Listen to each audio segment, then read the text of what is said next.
지난 4개월 동안에 우리는요, 이 로마서 이 전반부를 보면서 로마서를 통해 본 나라고 하는 주제의 그 말씀을 계속 나눴었습니다. 여러분, 구원이라고 하는 것은요, 오직 믿음으로부터 오는 것이다. 로마서 1장부터 그런 말씀이 시작이 되었어요. 그런데 그 믿음을 가지고 있는 것이 누구입니까? 나예요. 내가 믿는 자의 삶을 살아가고 있는데 정작 믿는다라고 하는 우리의 모습이 어떤 모습이었습니까? 로마서 1장부터 7장까지 나와 있는 그 말씀에서 보면 우리는 죄인이었던 거예요. 그리고 지금도 죄를 짓고 살아가고 있는 그런 죄인의 모습인 것입니다. 이 로마 교회에 있는 사람들도 분명히 예수님을 믿는 사람들이었어요. 기독교인들이었어요. 유대교에서 기독교를 개종한 사람들, 이방인들 중에서 예수님을 믿고자 온 그런 사람들, 즉 기독교인들이 로마 교회 성도로서의 자리를 잡고 있는 그런 모습이었어요. 하지만 그들은요, 예수님을 믿는다라고 하면서도 아직까지도 율법 아래 놓여 있었고, 아직도 죄의 종으로 죄의 길을 걸어가고 있는 그런 모습. 사도 바울이 바라보고 있는 로마 교회 성도들의 모습이 바로 그런 모습이었던 거예요. 그리고 그 로마 교회 성도들의 모습이 2000년 전에 그들만의 모습이 아니라 지금 우리에게도 동일하게 그러한 모습으로 나타나고 있는 그 모습인 것입니다. 결국 우리들도 마찬가지인 거예요. 로마 교회 성도들도 마찬가지고 우리들도 마찬가지고 지금 우리들은 죄를 짓고 살아가고 있는 죄인의 모습이었던 것이요. 그런데 우리 예수님께서요, 그런 죄인 우리를 그대로 놔두지 않습니다. 우리에게 말씀해 주세요. 이렇게 말씀하십니다.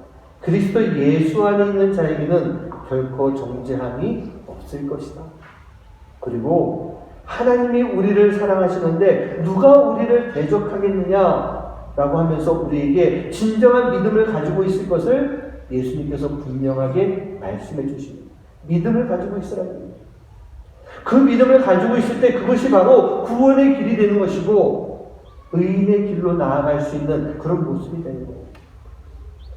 여러분, 제가 지난 15주 동안에 계속해서 말씀드릴 때 죄에 대해서, 이 회개에 대해서, 이 죄를 이끄는 사단과의 영적 전쟁, 이 이야기들을 참 많이 하면서 어떤 분들은 분명히 마음에 불편함이 있었을 거예요. 많은 교회 어떤 성도님들께서는 이 죄, 회개, 영적 전쟁, 이 얘기하는 걸 참 싫어해요. 우리 교회뿐만 아니라 다른 성도들, 다른 교회 가도 이런 얘기하는 걸 싫어합니다. 하지만 저는 여러분들께 목사로서 제가 분명하게 말씀드릴 수 있어요. 기독교인들이 이 죄에 대해서, 회개에 대해서, 영적 전쟁에 대해서 모르고 살아가고 듣기 싫다고 거부하고 살아간다면 여러분, 우리는요 절대로 기독교인이 될 수가 없습니다. 저는 분명하게 말씀드릴 수 있어요. 여러분, 왜인 줄 아십니까? 우리 안에 분명히 사라지지 않는 죄성이 있잖아요. 이 죄성은 늘 우리가 가지고 살아가고 있는 거예요. 그리고 사단이 절대로 우리를 영원히 떠나가지 않습니다. 우리가 싸워서 이겼다 할지라도 잠시 잠깐 얼마 동안 떠나가 있는 것이지 이 사단은 또 우리를 공격한다는 얘기예요. 그렇기 때문에 이것에 대해서 모르고 거부하고 살아간다고 한다면 우리는요 언제 어디선가 사단의 먹이가 되고 사단의 도구가 될 수밖에 없는 거예요. 여러분, 성경에 나와 있는 인물 중에 가장 위대한 인물 누가 있습니까? 다윗 있지 않아요? 여러분, 다윗을 한번 생각해 보세요. 다윗이 밧세바를 범했을 때 어떤 상황이었는지 아십니까? 그 시기에는요 왕들이 전쟁터에 나가서 싸움을 해야 되는 그런 시간이었어요. 아마도 우기가 끝나고 다음 우기가 오는 그 사이 그 시간 동안에 싸움에 나서, 전쟁에 나서 싸움에서 이기고 땅을 빼앗고 땅을 넓혀가는 그 일을 하는 것이 그 지역, 그 중동 지역의 그 모습이었거든요. 그래서 사울 왕도 매번 전쟁터에 나가 있는 그런 모습 봤었잖아요. 근데 밧세바를 범하는 죄를 지었을 때 다윗이 어디 있었는지 아십니까? 자기 궁전에 있었어요. 자기 왕궁에 있었어요. 자기가 있어야 될 자리를 지키지 않고 자기가 있어야 될 그 상황 속에서 그것들을 잊고 살아가고 있는 그 시간 속에 사단은요 다윗의 마음에 들어와서 음욕과 정욕으로 여인을 범하게 하고 자기의 신하를 충신을 죽이는 끔찍하고 비열한 그 죄를 짓게 되었다는 얘기입니다. 그래도 그나마 다윗은요, 일평생 하나님을 경외하는 그런 삶을 살아왔기 때문에 그 잠시 잠깐 죄에 빠져서 큰 죄를 지었을 때 하나님의 진노하심을 듣게 됩니다. 그리고 그 진노하심을 들었을 때 이 다윗은 바로 무릎을 꿇고 하나님 앞에 회개하는 그런 모습을 보여줬어요. 제가 여러분들께 죄에 대해서, 회개에 대해서, 영적 전쟁에 대해서 자꾸 말씀드리는 이유는요, 이걸 여러분들이 잊지 않고 기억하고 여러분 삶 속에 우리가 숨 쉬는 것처럼, 밥 먹는 것처럼 우리가 잊지 않고 살아가야 되는 것이기 때문에 제가 계속해서 말씀드리는 거예요. 그리고 이것이 기독교의 핵심 도구 중에 하나입니다. 이것들을 통해서 우리가 구원의 길에 이르는 그런 도구가 되는 것이기 때문에 우리는 절대로 이것을 잊지 않고 살아가야 되는 그런 모습인 것입니다. 우리의 죄 때문에 예수님이 오셨잖아요. 그리고 우리의 죄 때문에 예수님이 죽으시고 예수님이 부활하셨잖아요. 예수님이 사역을 시작하시면서 제일 먼저 하신 말씀, 제일 먼저 뭐라고 외치셨어요? 회개하라, 천국이 가까웠느니라. 예수님이 이 말씀부터 해주셨어요. 우리의 죄를 씻어주시기 위해서 이 땅에 오셨는데, 그런 주님을 맞으면서 우리가 해야 할 일이 바로 죄에 대해서 깨달아야 되고, 죄에 대해서 회개해야 되고, 그 죄에 대해서 회개하기 위해 영적 전쟁을 계속 치르며 살아가는 것, 우리가 해야 될 것이 이것인 것을 예수님이 분명하게 말씀해 주셨던 겁니다. 세상에 많은 성도들이요, 많은 목회자들이, 많은 교회들이 이 진리를 모르고 이 진리를 멀리하고 이 진리를 입맛에 바꿔서 살아가고 있는 그런 모습들이 너무나도 많이 있어요. 우리 주변에도 이런 성도들이 있고요, 이런 목회자, 이런 선교사들 우리 주변에도 다 있어요. 그래서 우리가 계속 이 말씀을 나눠야 되는 거예요. 이것을 계속 말해야 우리 모두가, 저도 포함해서 우리 모두가 이것을 잊지 않고 살아가고 잊지 않으려고 노력할 수 있는 그런 모습이 되기 때문입니다. 사랑하는 성도님들, 죄에 대해서, 회개에 대해서, 영적 전쟁에 대해서 우리가 거부하지 말았으면 좋겠어요. 죄는요, 나의 모습입니다. 회개는요, 하나님이 주신 은혜, 영적 전쟁은요, 우리가 하나님께로 나아갈 수 있는 축복의 통로라고 생각하시기를 주님의 이름으로 간절히 축원합니다. 회개하러 천국에 가까웠느니라 하는 것, 여러분 이 말씀이요, 저는 그렇게 봐요. 하나님이 우리에게 주신 약속의 말씀입니다. 회개하는 자들에게 천국을 주신다라고 하는 하나님의 분명한 약속이 이 말씀 가운데 있는 거예요. 그래서 예수님이 이 말씀을 선포하셨던 거예요.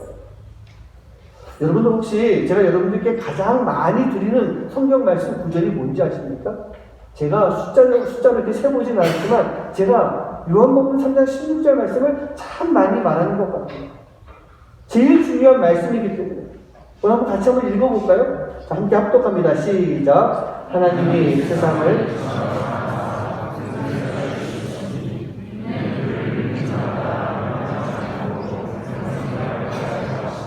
아멘. 저는 이 말씀 가운데, 이 기독론의 말씀 가운데 하나님의 분명한 약속이 있다고 생각해요. 그 약속이 무엇일까요? 그를 믿는 자마다, 누구든지 예수를 믿으면이라고 하는 건 이게 바로 하나님의 약속인 것입니다. 믿는 자가 영생을 얻을 것이고 믿는 자가 구원을 받을 것이다 라고 우리에게 분명하게 약속을 해주셨어요. 그런데 여러분, 이 구원을 얻는다라고 하는 이 약속이 예수님께서 2000년 전에 이 말씀을 해주셨기 때문에 우리에게 영생이 있고 구원이 있는 것일까요? 예수님께서 2000년 전에 이 말씀을 유대인들에게, 이스라엘 민족들에게 이 말씀을 해주셨기 때문에 이스라엘 민족들만, 유대인들만 그 구원의 기회가 있는 것일까요? 아니잖아요. 우리가 아닌 걸 잘 알고 있잖아요. 예수님의 이 말씀은 단지 2000년 전에 있었던 그 말씀만이 아니었던 거예요. 이 구원의 약속은요, 훨씬 이전인 하나님이 이 세상을 창조하시던 그때부터 앞에서 이 구원의 약속은 분명히 있었던 것입니다. 누구에게? 바로 우리에게, 인간들에게. 구약의 맨 처음으로 가보면 하나님이 세상을 창조하시고 인간을 지으신 그 하나님께서요, 창조 때부터 인간과 약속을 하셨어요. 선악과가 뭐예요? 그게 바로 하나님의 약속이에요. 근데 하나님, 그 인간들이 이 약속을 어겼습니다. 그 죽게 됐어요. 그런데 이 죽어야 할 인간들을 하나님께서는요, 가죽옷을 입혀주시며 구원해 주십니다. 죽이지 않으시는 거예요. 에덴 동산에서 이 쫓겨나게 되는 그 인간들을 바라보시면서 하나님은 약속을 해주십니다. 우리가 살아가는 모든 시간 속에 하나님은 우리에게 약속을 해주시는 거예요. 구원의 약속을 해요. 우리가 알게 모르게 우리는요, 예수님을 믿는다라고 하는 그 순간부터 우리는 하나님의 약속 아래에 있는 그런 삶을 살아가게 됩니다. 요한복음 3장 16절 말씀에 있는 그를 믿는 자마다, 너희가 믿는다라고 하는 것, 너희가 믿으면 이라고 하는 것, 이것은요, 조건이 아니에요. 이건 조건이 아니라 하나님께서 우리에게 주시는 일방적인 약속인 것입니다. 오늘 또 보는 이 9장부터 11장 말씀 가운데 그 말씀들이 바로 하나님의 우리를 향한 그 약속이고요. 하나님은 그 약속 속에서 분명한 하나님의 의, 하나님의 공의, 하나님의 뜻을 우리에게 보여주시는 거예요. 그래서 앞으로 이 8주 동안 로마서에 나타난 하나님의 의를 살펴보면서 우리를 구원하시고자 하시는 하나님의 뜻이 무엇인지를 우리가 조금 더 깊이 한번 살펴볼 수 있는 그런 시간 되기를 간절히 소원합니다. 로마서 9장부터 11장 말씀이 본론인데요, 다른 거에 비해서 좀 짧습니다. 3장밖에 되지 않습니다. 하지만 여기에 가장 핵심적인 하나님의 뜻이 있어요. 좀 더 쉬운 말로, 편안한 말로 하나님의 마음, 우리를 향한 하나님의 마음이 이 9장부터 11장 안에 들어가 있는 거예요. 우리가 오늘 4절부터 그 말씀을 봤는데 1절부터 3절 말씀 보면요, 사도 바울이 고통스럽다라고 하는 그런 표현을 합니다. 왜 고통스럽냐면요, 우리가 잠깐만 기억을 다시 되돌려 볼게요. 1장부터 7장까지 믿음이라는 이야기하면서 사도 바울은요, 죄인인 우리의 모습을 정확하게 적나라하게 지적을 해줬습니다. 우리가 죄인이었던 거예요. 근데 8장으로 들어오면서 바로 죄인인 우리를 예수님이 구원해 주셨다라고 하는 그런 말씀하는 거예요. 그래서 나는 기쁜 거예요. 사도 바울이 내가 구원을 받은 것이, 그 구원의 기쁨이 무엇인지 내가 잘 알고 있는데 내 주변에 있는 나의 형제 자매들은 그걸 모른다. 심지어는 로마 교회에 있는 너희들도 그 진정한 구원이 무엇인지 모르고 있지 않느냐. 그래서 나는 너무나도 고통스럽고 괴롭다라고 하는 그런 고백을 하고 있어요. 바울의 안타까운 마음으로 이 로마서 9장이 시작되는 것입니다. 그러면서 사도 바울이 이야기합니다. 내가 저주를 받는 한이 있더라도, 내가 저주를 받아서 죽는 한이 있다 할지라도 나는 예수님에 대한 온전한 증언을 할 것이고 나는 온전한 증인이 될 것이다. 사도 바울이 아주 강하게 결단하며 분명하게 자기 의지를 밝히고 있는 거예요. 지금 로마교회 성도들이요, 이 착각을 하고 있는 것이 있습니다. 바울이 가지고 있는 이 안타까움이 로마교회 안에 있는 유대인들 자기를 향한 것이 아니라 저 이방인들, 구원을 받을지 못 받을지 그것도 알지 못하겠는 저 이방인들을 향한 그 마음이다라고 그들이 생각하고 있는, 그게 착각하고 있는 거예요. 그래서 그 모습을 보면서 사도 바울이 너무나도 지금 안타까운데 고통스러울 만큼 안타까운 그 마음을 가지고 있는 거예요. 본인들은 예수를 잘 믿는다. 나는 예수를 잘 믿고 있어. 라고 이야기하지만 사울이 바라보는 관점에서는, 그가 영적으로 바라보고 있는 그 관점에서는 그들의 믿음이 온전한 올바른 믿음이 전혀 아니었던 거예요.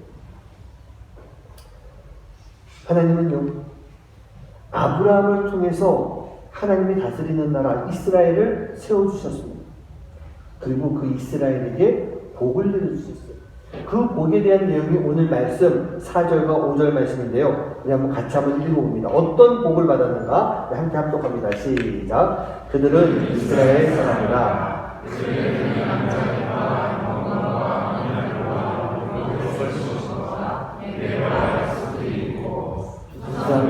그들의 것이요 육신으로 하면 그리스도가 그들에게서 나셨으니 그는 만물 위에 계셔서 세세의 찬양을 받으실 하나님이시라. 아멘. 4절 시작하는 말씀부터 보면요, 이스라엘 민족이 받은 복이 나와 있어요. 양자가 되는 것도 영광 받고, 또 언약, 율법 세우신 것, 예배와 약속들이 있고 조상들이 그들의 것인데, 가장 큰 복이 무엇일까요? 마지막에 나와 있는 거예요. 이스라엘에게 예수님이 오셨다라고 합니다. 하나님이 아브라함을 통해서 이스라엘을 세워놓으시고 많은 복을 주셨는데, 그들에게 예수님이 오신 것, 여러분, 이게 가장 큰 복인 것입니다. 여러분 생각해 보세요. 지금 우리가 앉아있는 이 자리에 예수님이 오셨어요. 여러분 어떤 마음이십니까? 왜 지금 오셔? 좀 이따 오시지. 그런 마음 있으세요? 우리 이 교회 안에 예수님이 오셨다라고 하면 우리가 얼마나 좋겠어요. 얼마나 행복하고 얼마나 큰 복이에요. 이스라엘 민족이 받은 복이 바로 그런 복인 것입니다. 그런데 중요한 게 있습니다. 하나님께서는 이스라엘을 선택하셔서 그 이스라엘에게 예수님을 보내주셨어요. 하지만 중요한 것이, 그 하나님께서 그럼 이스라엘을 위해서 구원의 역사를 이루어주셨을까요? 조금 더 달리 말해서, 이스라엘을 통해서 하나님이 구원의 역사를 이루어주셨을까? 이스라엘만을 위해서 하나님의 구원의 그 역사를 만들어 가셨을까요? 여러분, 그게 아니죠. 절대로 아닙니다. 구원의 역사가 이스라엘이기 때문에, 아브라함의 자손이기 때문에 그것이 아니라 창조 때부터 있었던 하나님의 은혜였던 것입니다. 구원은 바로 그런 것이었어요. 왜 그때부터일까요? 왜 창조할 때, 창세 때부터 하나님의 구원의 역사가 있었을까요? 여러분, 구원이 왜 있습니까? 무엇 때문에 구원이 있어요? 내가 뭐이기 때문에? 죄인이기 때문에. 즉, 구원의 중요한 문제는 죄가 있기 때문에 구원이 있는 거예요. 그럼 그 죄가 언제 들어왔습니까? 언제 만들어졌어요? 창조하는 그때부터 죄가 들어왔다는 것이에요. 아담이 범죄한 이후에 창세기 12장에 아브라함 이야기가 나옵니다. 그 이전까지 여러분, 하나님이 인간을 벌하신 대표적인 큰 두 가지 사건이 있죠. 뭐죠? 인간을 완전히 멸하신 노아의 홍수가 있었습니다. 또 인간을 완전히 흩어버리신 바벨탑 사건이 있었어요. 두 사건 모두 다 세상이 죄로 가득해져 버렸기 때문에 하나님이 이 인간들을 벌하시는 그러한 사건이었던 거예요. 그런데 중요한 게요, 단순한 죄의 문제가 아니라 이 두 사건 안에는요, 분명한 악의 축이 있었던 거예요. 6장의 노아 이야기 나오기 전에 4장, 5장 말씀 보면 족보들이 쭉 나오고 있는 그런 말씀들이 있습니다.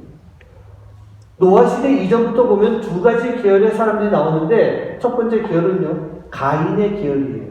여러분 듣기만 해도 어떻죠? 죄가 많은 악인들 같죠? 맞습니다.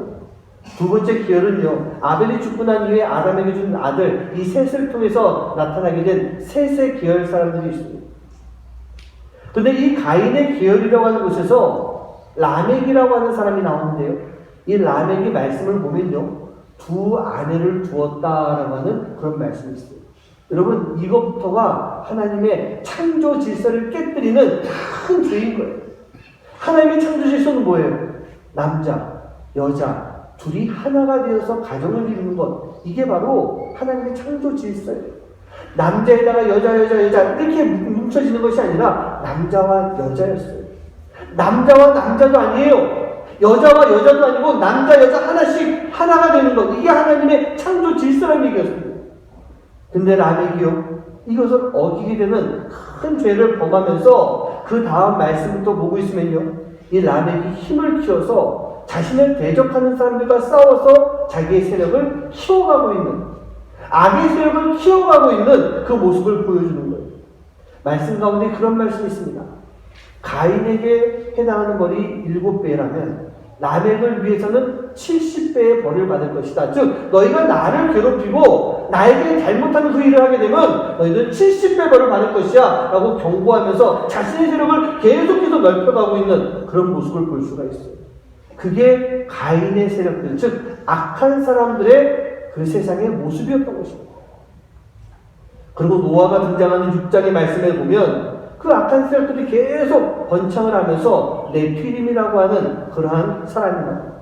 창세기 6장 4절 말씀인데요. 같이 한번 합독합니다. 시작. 당시의 땅에는 네피림이 있었고 그 후에도 하나님의 아들들이 사람의 딸들에게로 들어와 자식을 낳았으니 그들은 용사라 고대의 명성이 있는 사람이었더라. 이 말씀을 잘 보고 있으면 별 문제가 없어 보입니다. 하지만요, 이 말씀은 그 당시 시대의 상을 이야기하고 있는 그런 말씀이었어요. 여러분, 네피림이라고 하는 말 많이 들어보셨죠? 아시는 분들 거인들, 거인족 뭐 이렇게 표현을 많이 하고 있습니다. 맞습니다. 그런데 단순하게 거인만 되는 것이 아니라 이 네피림이라고 하는 단어 뜻 안에는요, 타락자, 반역자, 배신자라고 하는 그런 뜻이 있는 거예요. 여러분, 이 타락자, 반역자, 배신자가 누구이겠습니까? 그 4절 말씀 보면요, 하나님의 아들들이 사람의 딸들에게로 들어와서 자식을 낳았으니 라고 하는 말씀이 있는데, 제가 아마 이거 기억하시는 분 계실지 모르겠지만 사람의 딸들이 무엇인지 예전에 한번 말씀드렸어요. 바로 하나님의 뜻을 따르지 않고 세상 가운데 거하고 있는, 쉽게 말하면 죄인이에요. 죄인을 성경 속에서 사람의 딸들로 표현하고 있고요. 그럼 반대로 하나님의 아들들은 무엇이겠습니까? 의인을 얘기하는 거예요. 즉, 셋 계열에 있는 하나님의 사람들이 가인 계열에 있는 악한 사람들과 함께 지내게 되면서 거기서 이 악한 사람들을 변화시키는 것이 하나님의 뜻이고 사명일 텐데, 그 사명을 따르는 것이 아니라 악한 사람들로 변해가는, 변질되어서 세상 속에서 죄를 짓고 살아가는 그런 모습이 되었다는 얘기입니다. 이 노아 시대에는요, 노아를 빼놓은 나머지 모든 사람들이 타락을 했고요, 하나님의 뜻을 거역하면서 반역하고 배신하면서 사단의 세상으로 빠져버리는 것, 그게 바로 그 당시 인간들의 모습이었던 거예요. 이 말씀에 나오는 용사라고 하는 것, 이따가 10장에도 나오지만 그냥 용맹한 사람 뜻이 아니라 하나님께 대항하는 자다라는 그런 뜻이 들어가 있는 거예요. 즉, 가인의 후손 가운데서 그 당시에 노아 시대 때는 대부분의 모든 사람들이 하나님 앞에 대항하는 사람들로 변질되는, 변해가는 그런 모습이었던 것이에요. 바로 그러한 시대 때 이 노아는요, 바로 하나님의 구원의 대상이었고, 하나님께서는 이 노아를 통해서 구원의 약속을 이루어 가셨던 것입니다. 창세기 10장 8절 말씀 보면요, 우리 한번 이것도 같이 읽어봤으면 좋겠습니다. 우리 합독합니다. 시작. 루스가 또 니므롯을 낳았으니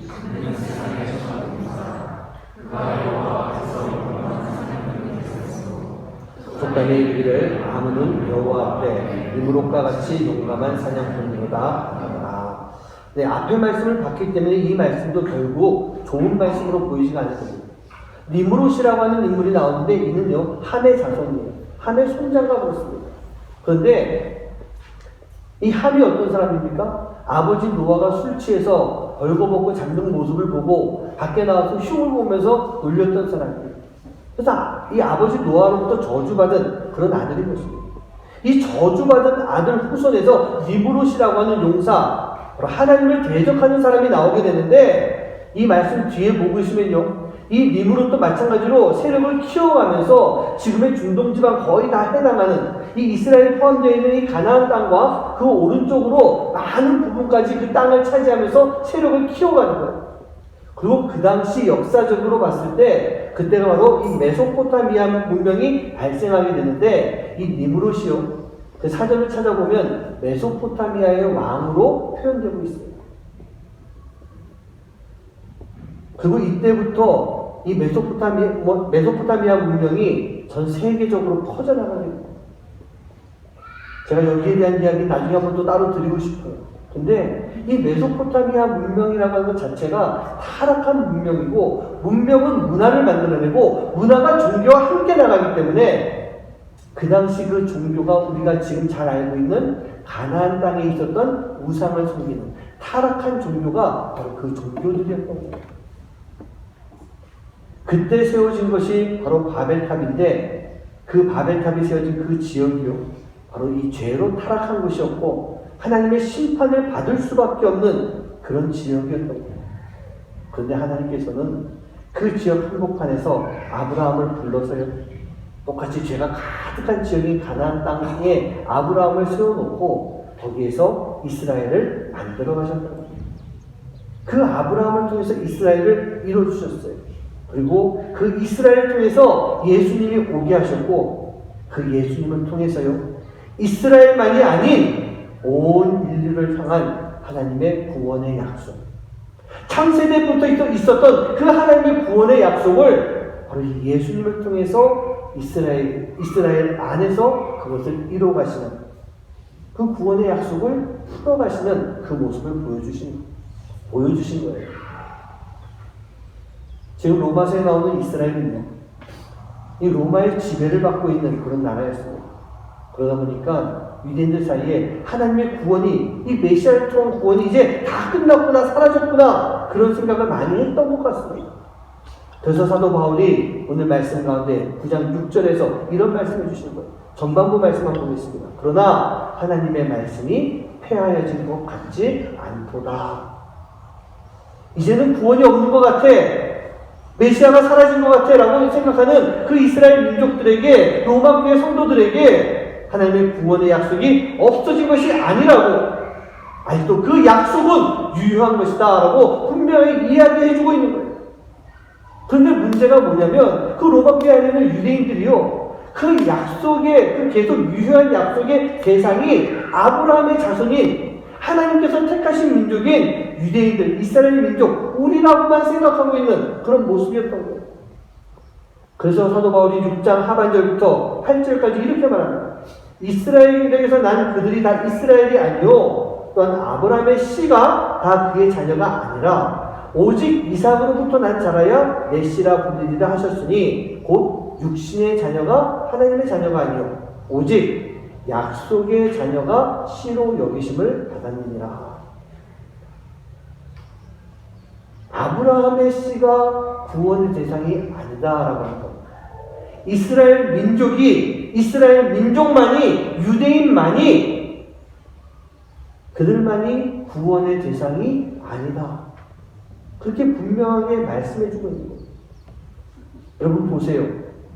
아브라함의 씨가 구원의 대상이라고 한다면, 여러분 이스마엘도 아브라함의 씨는 맞습니다. 하지만 하나님께서는요, 이삭의 이름을 부르면서 내가 이삭을 통해서 구원의 역사를 이루어갈 것이다 라고 하는 약속을 분명하게 해주셨던 거예요. 이삭에게도 쌍둥이 두 아들이 있지만 첫째 아들 에서가 아니라 야곱이라고 하나님은 이삭에게 분명히 약속을 하셨어요. 그래서 육신의 자녀, 육신의 씨가 중요한 것이 아니라 우리가 구원이라고 하는 것은요, 하나님 앞에서 바로 약속의 자녀로 바로 세움받아야 됩니다. 지금 사도 바울은 9장을 시작하면서 그 말씀을 먼저 해주는 거예요. 뒤에 뭐 이방인에 대한 이야기도 나오겠죠. 근데 그 말씀을 해주시기 위해서 지금 아브라함의 씨가 아니라 하나님의 약속의 씨를 통해서 약속의 자녀가 된 우리에게 하나님의 구원의 역사가 이루어진다, 그렇게 언급하고 있는 거예요. 그럼 성도님들, 이 약속이 무엇이겠습니까? 이 약속이 제가 아까 중요하게 말씀드린 요한복음 3장 16절 말씀, 그게 바로 약속이에요. 그것이 하나님의 약속이고 이것을 믿는 자가 바로 약속의 자녀인 것입니다. 그리고 하나님께서는 이 약속의 자녀에게 분명한 하나님의 구원의 역사를 이루어 가시는 거예요.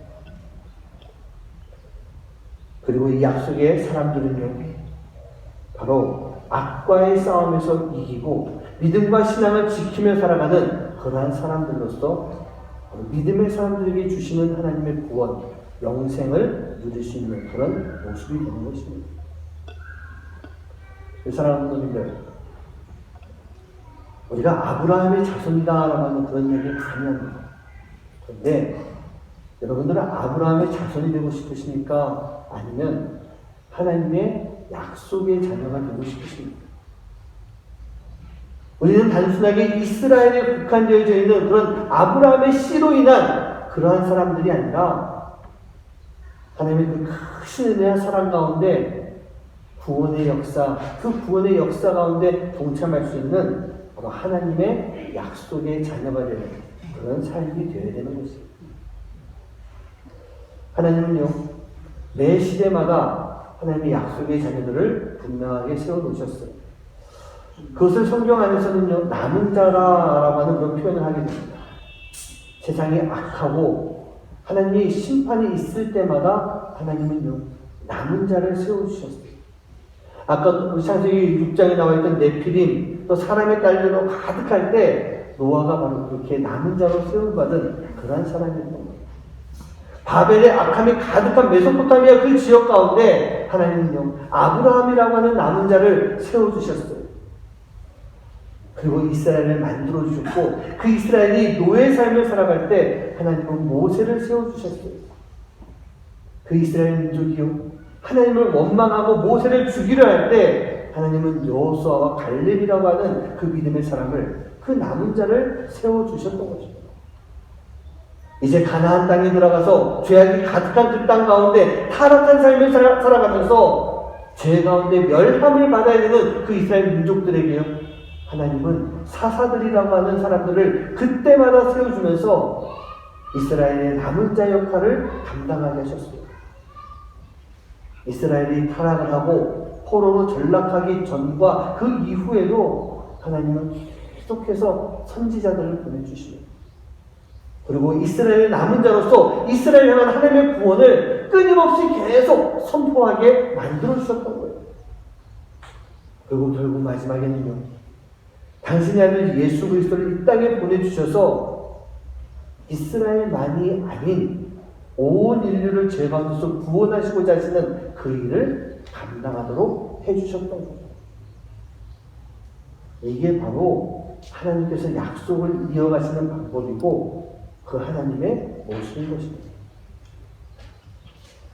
우리 사랑하는 분들, 우리가 꼭 기억했으면 좋겠어요. 명심했으면 좋겠어요. 하나님은요, 이스라엘을 구원하신 분이 아니십니다. 예수님을 이스라엘 땅에 보내주셨지만 이스라엘이 아니라 그 이스라엘을 통해서요, 온 인류를 구원하시고자 하시는 것, 그게 바로 하나님 아버지의 마음일 거예요. 그게 하나님 아버지의 뜻이었던 거예요. 의였던 거예요.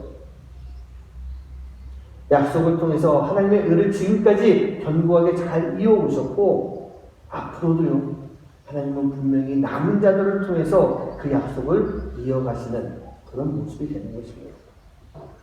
저는요, 오늘 이 자리에 계신 우리 성도님들이 그 남은 자의 역할을 할 수 있는 그런 모습 되시기를 간절히 소원합니다. 하나님은 분명히 남은 자를 통해서 그 약속을 이루어 가시는 겁니다.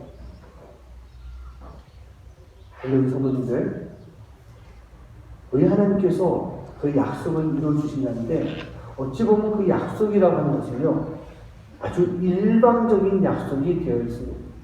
원래 약속이라는 것은 어떻게 됩니까? 너와 나 사이에 함께 약속이 이루어지는 거예요. 쌍방 간에 약속이 이루어지는 것, 그게 약속인데 합의 가운데 이루어지는 건데, 우리에게 주어진 이 구원의 약속은 일방적인 거예요. 그냥 우리에게 주신 거고 우리가 해야 할 것은 이 약속 가운데 순종하기만 해야 되는 것, 그것이지 이 약속을 놓고 이게 내고할 수 있는, 조율할 수 있는 게 아니라는 거예요. 구원의 약속은 일방적으로 주어졌고요, 우리는 일방적으로 그 약속 가운데 순종하는 삶, 그 삶을 살아가야 되는 거예요. 여러분, 어찌 보면 좀 불공평하게 느껴지십니까?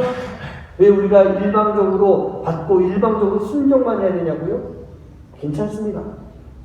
그것이 바로 자녀를 위한 하나님 아버지의 마음이기 때문에, 그게 바로 일방적으로 행하시지만 하나님 아버지의 마음이랍니다. 제가 우리 아이들에게 가끔 독재자 소리를 많이 듣습니다. 아빠는 독재자야. 제 기억에 우리 아들이 5학년쯤 됐을 때인가 그때부터 그 얘기를 했던 거예요. 아빠는 독재자야. 근데 제가 절대로 그걸 부인하지 않습니다. 네, 정말 아들에게 있어서, 우리 딸에게 있어서 독재자 맞습니다. 저는 그런 마음 가지고 있어요. 자녀를 위한 아버지의 마음이 어떻습니까? 일방적으로 때로는요, 일방적으로 끌고 가야 할 때가 참 많이 있지 않아요? 제가 우리 아들한테 어릴 때 이런 얘기까지 한 적이 있었어요. 제가 아들한테 물어봤습니다. 예순아, 너 갑과 을이 뭔지 알아? 근데 그때 한 5학년쯤, 4학년, 5학년 그때쯤이었던 걸로 기억하는데 안 돼요. 그러면서 하는 대답이 갑이 주인 같은 것이고 을은 그 주인의 말을 따라야 되는 것, 그게 을이야. 뭐 비슷하게 맞췄잖아요. 그래서 제가 우리 아들한테 그랬습니다. 그래, 맞아. 아빠가 갑이고 너는 을이야. 그러니까 너는 완전한 성인이 돼서 아빠의 품을 떠날 때까지 아빠는 갑이야. 그러니까 넌 아빠 말을 따라야 돼. 아빠 말 들어야 돼. 이렇게 말하니 아빠가 독재자 소리를 듣죠. 근데 제가 그런 생각이 있었어요. 아들의 의사와는 상관없이 아빠의 생각으로 결정을 해줘야 되고 그것을 베풀어줘야 되고 아들을 위해서라면 아들이 힘들다 할지라도 그 길을 걸어가게 만들어야 되는 것. 그래서 중학교 2학년 때 한 달 동안 피지 보냈잖아요. 순교지에. 돌아오고 싶다고 전화하는 아들이 전화를 받고 이딴 말 할 거면 이제 전화하지 마 하고 끊어버리기까지 있었어요. 그런데 그 마음 안에는 아들을 향한, 딸을 향한, 자녀를 향한 아버지의 분명한 마음이 있는 거예요. 케냐라는 곳에 와서 아빠가 목사이기 때문에 한국의 그 많은 목사들은 한국에서 잘 목회하고 있는데 왜 케냐까지 와가지고 여기서 이렇게 힘들게 살아가야 되는가? 어려운 환경이잖아요. 한국보다는 못한 환경이잖아요. 그런데 이곳에서도 하나님의 역사가 무엇인지 알기 원하는 마음으로 아빠가 해주는 말은요, 힘들어도 참아 이겨내야 돼. 그 말밖에 제가 할 수 있는 것이 없더라고요. 많은 아버지들이 자녀를 향한 그 마음을 가지고 있습니다. 물론 자녀들은요, 그 아버지의 마음을 잘 모르는 거예요. 그러면 안 되겠지만 평생 모르고 살아가는 그런 때가 있을 수도 있어요. 하지만 많은 아버지들에게는요, 아들과 딸을 향한, 자녀들을 향한 분명한 마음이 있는 거예요. 저도 어린 시절 그런 시간들은 분명히 지나왔었고요. 그런 아버지의 그 마음을 알게 될 즈음 되니까 아버지가 연세가 되시고요. 내 존재에서 아버지가 사라지시는 그런 때를 맞이하더라고요. 그래도 지금은요, 나이가 들면서 아버지의 마음이 무엇인지 잘 알고 있습니다. 저 또한 또 많은 우리 아버지들이, 어머니들이 다 동일한 그 마음을 가지고 아버지의 역할을 하고 있을 거예요. 그리고요, 우리 아버지 하나님도 분명 우리에게 그런 마음으로 일방적인 약속을 해주시는 그런 하나님이십니다. 그래서 하나님 아버지가 일방적으로 우리에게 구원의 약속을 해주십니다. 조건 없어요. 조율도 없어요. 그냥 일방적. 왜냐? 이 구원이라고 하는 것은 오직 우리 아버지 하나님께만 있는 것입니다. 다른 데 있지 않아요. 이 구원이라고 하는 것은 오직 아버지 하나님에게만 있는 것이기 때문에 이 구원의 약속은 하나님이 일방적으로 우리에게 주시는 약속이고 우리는 일방적으로 순종하고 아무 조건 없이 아무 토를 달지 않고 그 하나님의 약속 가운데 순종하는 삶, 그 삶을 살아가야 됩니다. 우리 사랑하는 성도님들, 하나님 아버지의 마음을 잘 아시기 바랍니다. 우리를 향해서 약속하시고 그 약속을 이어가시기 위해서 우리에게 계시하여 주시고 보여주시는 또 그것을 이뤄가시는 하나님의 약속, 그 약속을 꼭 기억하시고요. 그 약속 속에서 순종하는 삶을 통해 하나님의 뜻을 잘 알고 그 뜻을 이어갈 수 있는 삶, 그 약속 안에 있는 하나님의 의가 무엇인지, 그 하나님의 마음이 무엇인지를 잘 알고 살아갈 수 있는 그런 여러분 한 분 한 분 되시기를 주님의 이름으로 간절히 축원합니다. 구원이 들었습니다. 오직 하나님께만 있습니다. 오직 어린 양 예수에게만 있습니다. 그래서 우리가 그 믿음을 가지고 오늘 이 자리에 나와 있는 거예요. 오늘 이 자리에 나와서요. 여러분, 혹시 지금까지라도 아무 생각 없이 앉아있던 사람 있습니까? 그냥 어젯밤 늦게까지 일하느라고 졸려서 그냥 꾸벅꾸벅 졸았던 분 계십니까? 그렇다면 지금부터라도 오직 하나님만 바라봤으면 좋겠어요. 오늘 여러분들이 나와서 그냥 앉아있다가 가는 모습이 아니라 지금 이 시간부터라도 남은 시간 하나님 앞에 찬양하는 그 시간 오직 주님만 바라보며 주님께 고백할 수 있는 그런 여러분 한 분 한 분 되시기를 주님의 이름으로 간절히 축원합니다. 오늘 이 찬양 아까 드렸던 찬양이죠. 주님 보좌 앞에 모였는데 주님을 찬양하며 하나님의 사랑 그 아들 주셨네. 우리 그의 피로 우리가 구원받았네. 십자가의 보혈이 나를 구원하셨기 때문에 그 구원은 오직 그 아들을 보내신 하나님께만 있습니다. 십자가에서 피를 흘리신 예수님께만 있습니다. 그 고백과 결단과 믿음의 고백을 할 수 있는 여러분 한 분 한 분 되시기를 주님의 이름으로 간절히 축원합니다.